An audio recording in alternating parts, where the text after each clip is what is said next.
crimes than they did anybody else. So that allowed them to segment a part of the population, easily target them, and say, you're not going to be able to vote. It wasn't one of the things that they advertised, so most people kind of didn't really notice. And as the laws began to change regarding voting rights in different states, Virginia and Kentucky, we're the last two where we have not changed those rules that we all pretty much know were invented to basically stymie the African American vote. So again, it continues to overwhelmingly impact minorities. 13% of all black men in the United States cannot vote. It's 1.4 million people. In 5 states, franchised. Now, in New York, where they have a very large Latino population, 16 times as many Latino voters are disfranchised as white voters. So again, it's really operating along racial lines.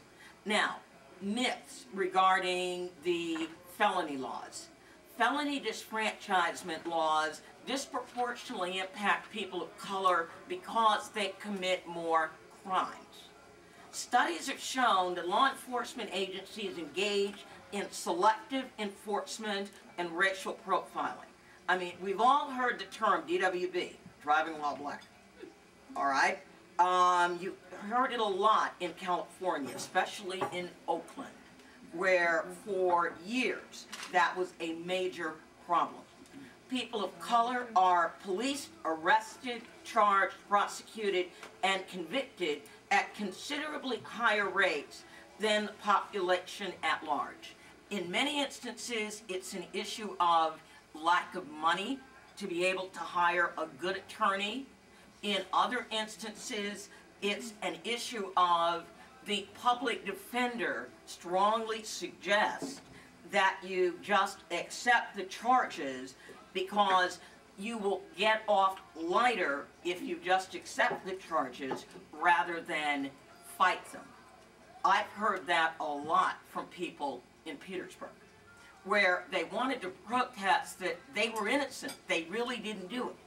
And the district attorney said, well, you know, if you do that, it's going to be long, you don't have any money, and then the judge is really going to throw the book at you because you're going to irritate him. Now, if you just say, okay, and accept the conviction, it'll be 2 years of your life, and, you know, then it'll be over. So people don't fight because they don't really know what the alternatives are.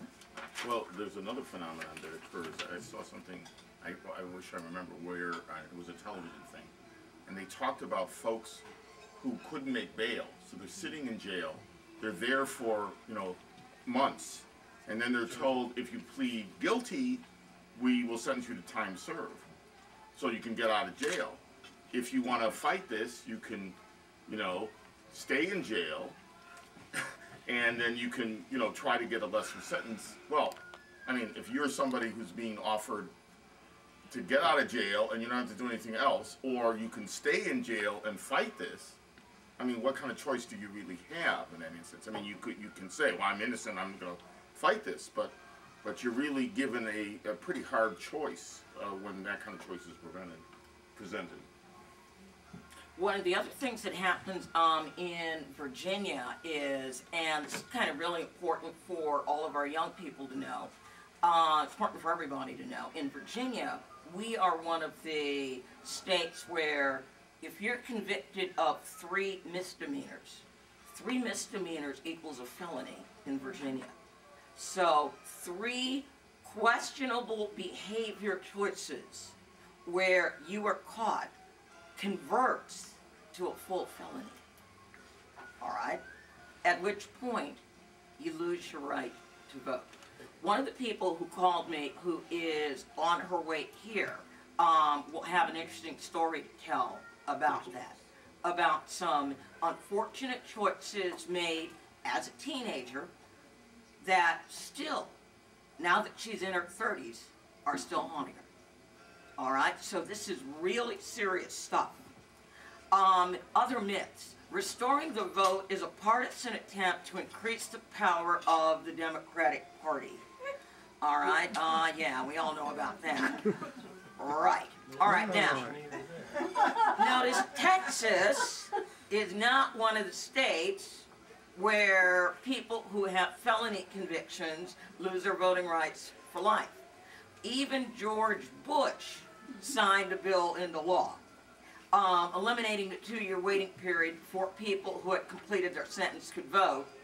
And Charlie Crist in 2007 modified the policy because they realized voting is really critical to having a democracy.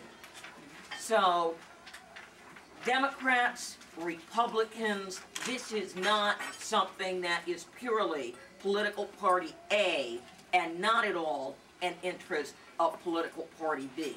So as we work on this, we're really going to be working in a true nonpartisan fashion where we're going to be looking to get support of both Democrats, Republicans, people who are neither one of the above or don't even know what they are. We don't really care. We want to get people behind this.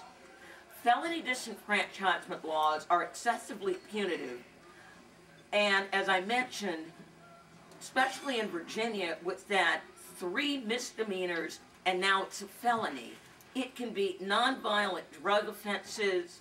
I'll let Pamela tell her own story. Or it can be a case of teenage shoplifting, or it can be a case of going to a store, putting items on layaway, and writing down a lower price.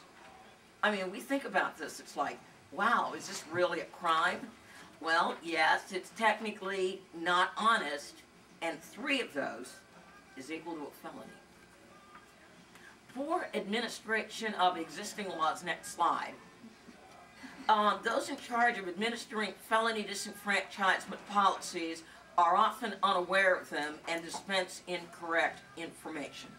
Sometimes it's done deliberately, sometimes it's done accidentally. Regardless, we end up basically with the same result. Individuals with felony convictions do regain the right to vote at some point, but confusion about state law and eligibility hinders them from registering to vote, disfranchising eligible voters. Now, we have a new governor. I want to read a portion of an email that I got from a friend of mine who works very actively in voter registration. He himself is an ex-offender. I just got a letter back from Virginia's Secretary of State. The letter informed me that my application is currently under review. I was told that there is a new requirement. That requirement is that I provide detailed forms that said, fill out this form. If you were a nonviolent offender, it was a simple form. You were supposed to be able to send it in, and Governor King said, and you, all right, well, we have a new governor. And every time the governor changes, the rules change. Because the rules are basically, in Virginia, at the whim of whatever the governor says the rules happen to be. And the governor has the ability to change those rules at any point in time. All right, now, these are the new rules, and this is our new governor. I must provide details of offense letter. This letter is to be addressed to the governor explaining circumstances of my arrest and conviction, when and where did the offenses occur, how was I involved, give a brief description of current employment or a good faith effort to obtain employment, if I have made strides in education or are involved in church activities. Please let us know as well. Well, right, yes. So I noticed they said church, as Pat pointed out, not house of worship. So, you know, it's the next thing going to be, and if you're not a Baptist, then forget about it, you know. We'll do Baptists, we'll do Catholics, Episcopalians need not priests. Please also include any and all service to the community since being released by the court and reasons why I believe the restoration of my civil rights is justified. And now here's the gentleman's response. This is more frustrating than before. I've made a decision that I'm not going to go through all of this, This is too much. It's just another way of discouraging people from applying